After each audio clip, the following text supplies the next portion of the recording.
Proddatur YCP మాజీ MLA Rachamallu Sivaprasad రెడ్డికి చిత్తశుద్ధి ఉంటే టీడీపీ బీసీ నాయకులు నందం సుబ్బయ్య హత్య కేసులో సీబీఐ ఎంక్వైరీ కోరాలి అని ప్రొద్దుటూరు మున్సిపల్ 5వ వార్డు కౌన్సిలర్ వంగనూరు మురళీధర్ రెడ్డి అన్నారు. చెబితే దొంగ నోట్లు ముఖ్యంగా పొద్దుటూరు ప్రజలకు తెలియంది ఏంటంటే, పొద్దుటూరు పట్టణ ప్రజలారా, మత్తు పదార్థాలు అదేదో హైదరాబాదు, ఢిల్లీ, బాంబేలో దొరుకుతుంది. అట్టాటి వ్యాపారం కానీ ఇతని అనుచరులు ఇతని ఆధ్వర్యంలో చేసినారు. ఇతను ప్రెజెంట్ అనీఫ్ ఇతన్ని అనునాయుడు కాదా ఏంటి? మత్తు నల్లమందు ఇన్ని రోజులు పొద్దుటూరు పట్టణ ప్రజలకు తెలియదు. ఏదో దొంగ నోట్లే అనుకున్నారు, నిన్ను గుట్టుగా అనుకున్నారు. కాదు పొద్దుటూరు పట్టణ ప్రజలారా, గమనించండి. ఇతను ఇప్పుడు ప్రెజెంట్ జైల్లో ఉన్నాడు. ఏడా హైదరాబాద్ చెంచల్ కూడా జైల్లో. ఇతను ముఖ్య అనుచరుడు. ఈ ఫోటోలన్నీ చూడండి. ఇతను పరారులో ఉన్నాడు. చాన్పీర్ ప్రెజెంట్ బాంబే పరారులో ఉన్నాడు. ఇది చెప్పన్నా నువ్వు డిఎస్పీకి, ఎస్పీకి, సార్ ఇదో మత్తు పదార్థాలు అమ్మినారు, వీళ్ళ పిల్లలు యువత చనిపోతున్నారు. ఇది నీతి చెప్పు. నువ్వు ఉక్కు ప్రవీణ్ గురించి మాట్లాడతావు. ప్రవీణ్కి ఏం చెప్పాలా? ప్రవీణ్ నందం సుబ్బయ్యని చంపినాం, అది సిబిఐ ఎంక్వైరీ అయిపోయి అని చెప్పాలన్నా నువ్వు. దీని గురించి మాట్లాడు. దాని మీద సిబిఐ ఎంక్వైరీ అయ్యాను, దీని మీద వేయను పొద్దుటూరు డిఎస్పీకి, ఎస్పీ గారికి. ఇది నిజం కాదా? ఇదో ఎఫ్ఐఆర్. ఇప్పుడు జైల్లో లేడా ఇతను? ఇతని ఇంటి దగ్గరికి నీ బామర్ది బంగారెడ్డి పోయి రాలేదా? ఎవరు తెలియకోకుండా అమ్మా నేనుండా మీ వాడిని నడిపిస్తా అని పోయి రాలేదా?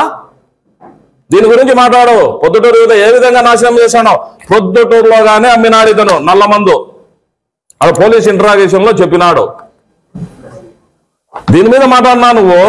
దొంగలు దొరికినారు కాబట్టి ఇప్పుడు 10-15 రోజులు అయింది కాబట్టి తెలిసింది. తెలియకపోయింటే ఎవరన్నా డబ్బు సంపాదించుకున్నారా? నాకు చెప్పినాడు మురళి, మన గవర్నమెంట్ వస్తానే కోట్లు ఎత్తుదామని. ఎవరెత్తినారు? ఆర్బీకే ఎత్తింది కోట్లు. కాజా, మా oil mill Kaza municipal vice chairman car ఉన్నది, ఇన్నోవా. లాస్ట్ టీ బంక్ పెట్టించినావు. దేవి ప్రసాద్ ఏముంది కేసులో ఇరికించినావు. మీ ఆర్పీకే ఏమో జోరుగా ఉంటారు. పార్టీ కష్టపడి పనిచేసినట్టు ఒకరు టీ బంక్ పెట్టుకుంటా, ఒకరు కారు అమ్ముకుంటా, ఏడుండారో తెలియదు. మళ్ళీ వీళ్ళంతా నా అనుచరులు అంటావు. చెప్పు, సిబిఐ ఎంక్వైరీ పే అని చెప్పు. నందం సుబ్బయ్య కేసులో ప్రవీణ్ సిబిఐ ఎంక్వైరీ అడుగురా స్వామి అని నీ నిజాయితీ నిరూపించుకో స్వామి. నువ్వు పెద్ద ఆయన వరదరెడ్డి గారు ఏడుండవు.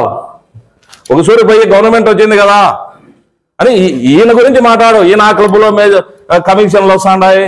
అవి కాదు నువ్వు అడగాల్సింది. సిబిఐ ఎంక్వైరీ అని అడుగు. ఊరికి ఈ పేరు చెప్పుకోకుండా నా మీదే గవర్నమెంట్ ఉంది, నన్ను ఎంక్వైరీ అయ్యండి, సిబిఐకి నేను విజయవాడ పోయి వైజాగ్ పోయి వచ్చిన. ఏంటన్నా ఇవన్నీ చెప్పాలంటే కథ ఉంది. రోజు చెప్పొచ్చు. మాకు నీ మాత్రం టైం లేదు. ఏమంటావు? కౌన్సిలర్ క్యాష్నో అంట. ఎవరు పోయినారు నా క్యాష్నోకు? నీ పక్కన వాళ్ళు వచ్చినారు. అడుగు ఎంత సంపాదించినారో చెప్తారు. నీ దగ్గర ఉండేటోళ్ళు వచ్చినారు. అడుగు. ఊరికి నోరు ఉందని అదంటే వాడాడేమైనా. మేము ఏది వాడినా ఎవిడెన్స్ ఉంటుంది. భీమ వ్యాపారం ఎవరు చేసినారు గతంలో? భీమ వ్యాపారం. ఇంకొక అతను ఉన్నాడు ముస్లిం, ఇలియాస్. చేయలేదా? వీళ్ళన్నా ఏదో ఇప్పుడు చేసేటోళ్ళు ఎవరు? వాళ్ళు అమ్ముతా అంటే పోయి కొనుక్కుంటున్నారు. 15కు 20కో 22కో అమ్ముకుంటున్నారు. నువ్వేం చేసినావు? ఆ 15 లేదు, 6 గోడౌన్ నుంచి ఎత్తినావు. అప్పుడు ఒక బండి దొరకలేదే. అంటే భీమ వ్యాపారం.